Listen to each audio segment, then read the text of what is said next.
अस्सलाम वालेकुम वीर जी की हाल चाल है? ठीक है, उम्मीद है कि सब भाई ठीक ठाक होंगे।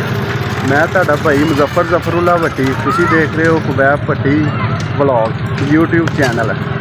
भाईजान अज अपना 31 दिसंबर 2023 खत्म होने वाला है, शाम होंदी अपना आ गई है। तो साडा ब्लॉग है छोटा या मुख्तसर बनन दिया है। साडे जिहड़े बेली सज्जन ने बचपन से उन्होंने तुहानूं मिलाने आ। सब नाल पहलों तुहानूं मैं मिलाना मेरा मामू मसरूर है, हाफिज मसरूर है, मेरा मामा भी है, तो मेरी पुफी का। वालेकुम सलाम। आप सब की हाल है? अल्हम्दुलिल्लाह जी, अल्लाह दा करम। तुसीं सुनाओ? अल्लाह का शुक्र, ठीक ठाक। आजकल की हो रहा है? बस कुछ नहीं जी, क्रिकेट इंजॉय कर रहे हैं, बच्चे क्रिकेट खेल रहे हैं, तो मसरूफ है क्रिकेट से। अच्छा, आजकल क्रिकेट खेल रहा जाता मतलब। तो अपना अपने भरावां नूं की कहना चाहते?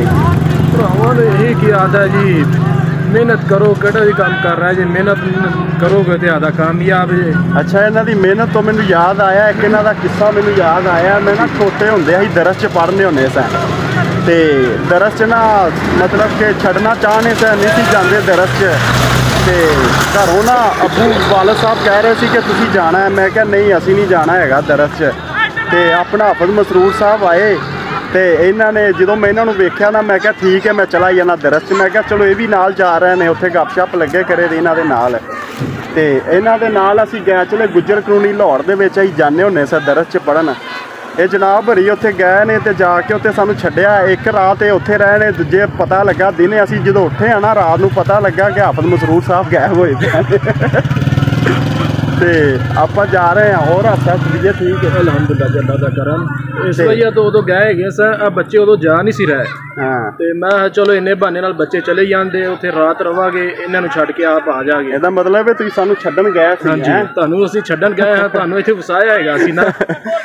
चलो ठीक हो गया आप सब, और सब ठीक है? अल्हम्दुलिल्लाह जी, अल्लाह दा करम। चलो ठीक है गाइज, बड़ी मेहरबानी आप सब। असीं हुण जा रहे हैं अपना ग्राउंड दे विच।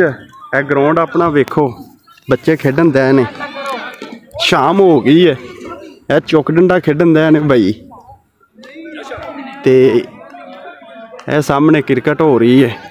तो आपां कि उहदा नाम लेंदे ने, अपने दोस्त ने दो, मेरा चाचा हाफिज राशिद साहब ने, ते एक अपना भाई है कज़न है अपना अवैस भट्टी साहब।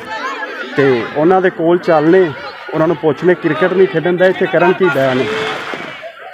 ए देखो सामने खड़े ने, वैस राजा खड़ा सामने।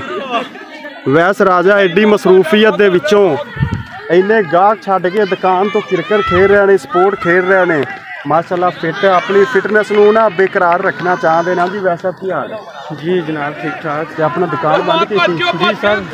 अच्छा, दुकान बंद है? हाँ जी सर। देखो जी, राजा साहब अपनी दुकान बंद करके आए ने, क्रिकेट खेडन दे ने। क्या मेरा मसेर है सलमान की हाल है? अल्लाह का शुक्र भाई, आप सुनाएं कैसे हैं? अल्हम्दुलिल्लाह शुक्र अल्लाह का। और तबीयत ठीक है? अल्हम्दुलिल्लाह। कैसी जा रही क्रिकेट? बहुत अच्छी माशाल्लाह, रोज आके खेलते ही? रोजाना रोजाना। अच्छा, ते अपना की मसरूफियत की है?